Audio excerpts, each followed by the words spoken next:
Mansions of Madness is a game of paranormal investigation in the world of H.P. Lovecraft. Each of the players takes the role of an investigator exploring some sort of mystery, some sort of story that's going on. And one player takes the role of the keeper, and the keeper is the guy that is the antagonist of the story. The keeper lays clues around some location, maybe a crypt or a manor or a spooky old graveyard. And the investigators are trying to gather these clues up and solve some ultimate puzzle, some ultimate mystery to stop an evil plot. You explore the rooms, you find the clues, you figure out what you have to do to stop the evil, run away from the evil, or kill it, or whatever you have to do. So the first thing you're going to notice when you open up the game is you've got, well, the heft of the game. There's just so much stuff in there. There's very little air. You've got all sorts of map tiles of various locations. You've got mansions and rooms and houses, nurseries. There's hallways, there's gardens, there's a crypt, there's secret passages. There are so many things that can be put together in so many ways. You also got hundreds of cards, and these cards can range from the characters to all the nasty things that can happen to characters, in addition to kind of the skills and stuff they can get. The monster figures and the investigator figures are just beautiful.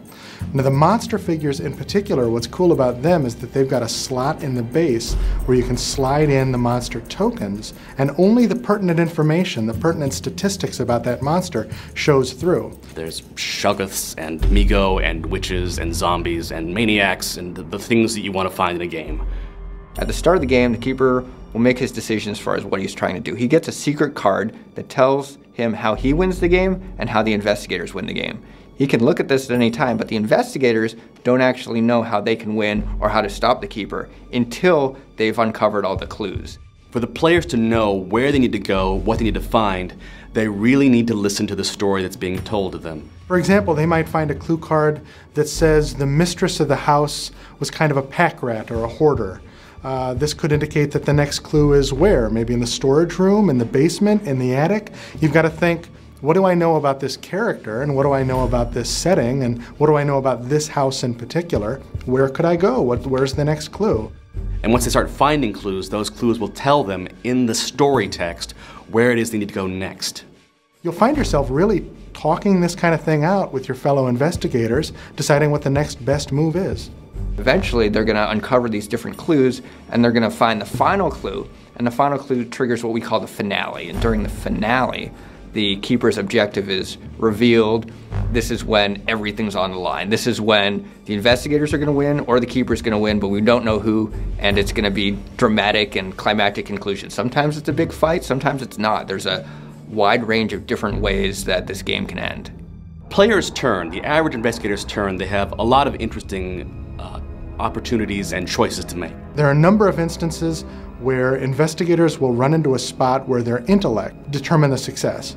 So when you're going through a house, you might find a locked door, a locked suitcase, any kind of magically locked thing that you will have to solve a puzzle to actually get past. And it will be an actual puzzle you actually have to solve. There's, for example, a wiring puzzle, and it's really pretty cool. There are a number of these tiles that are set out before you, they're laid out before you, and you've got to rotate and exchange the tiles in order to make a consistent thread of this wire from one side to the other. Now you get a number of moves in this puzzle based on the intellect rating of the investigator that you're controlling. So Michael McGlenn, for example, just wouldn't have as many options in this puzzle and wouldn't do as well, whereas a Harvey Walters would do far better. A keeper player has a very fun and wide array of play styles that he can indulge in. Each turn he'll get a number of threat points based on the number of players. He can hoard that threat to wait for the one turn where he goes crazy and the whole house just springs to life, or he can little by little whittle them down. A little bit of pain here, a little bit of madness there. Once a keeper gets a player down to 0 sanity, that investigator is his plaything at that point, and it's very fun to be a keeper then. The way the combat system works in the game is when you attack a monster, it falls under one of 3 categories. It's either a humanoid, a beast, or an eldritch creature. When you attack one of these creatures, you draw cards from a deck depending upon which weapon you're using. So if I was attacking an eldritch creature, I'd draw a card from the eldritch deck. If I was attacking with my axe, I'd draw until I got a melee weapon card. And then it would tell me a little story. It says, you scream and charge the monster, weapon held high. And then it tells you to attempt to attack it with your strength. And so your test to see if you succeed with your strength. And if you pass it, then it'll have an effect. It's like, you chop off 12 of its tentacles and it screams in pain. And it tells you how much damage it deals. And if you fail, then a different awful little narrative happens to you. I love the game because it's so much telling a story. It comes with 5 scenarios, but it's far, far more than just 5 stories. Each story has different objectives that can happen in that story, wildly different things that might be going on within the same building each time you go through it. But even beyond that, every card, every combat card, every card that the keeper can play that affects investigators all tells a little bit more story. So it's literally a story told in hundreds and hundreds of pieces that you can recombine together in all kinds of different ways. It's just fun storytelling in a board game.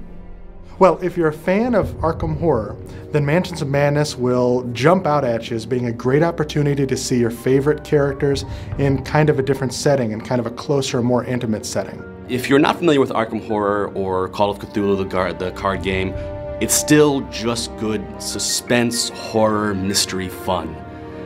It's looking through rooms, opening drawers, finding mysteries and exploring, and it's suspense in a board game, which is an incredible challenge, but we think we've done really well with it. I hope that the first time people play this game, they're really just sucked into it. To such an extent that they don't even realize they're playing a game, that you really identify with the characters and you feel like you're really there and something's really happening and you're working together with your teammates, trying to stay alive, trying to figure out what's going on while teetering on the brink of sanity. I really want players to experience this and to just kind of be swept away in it.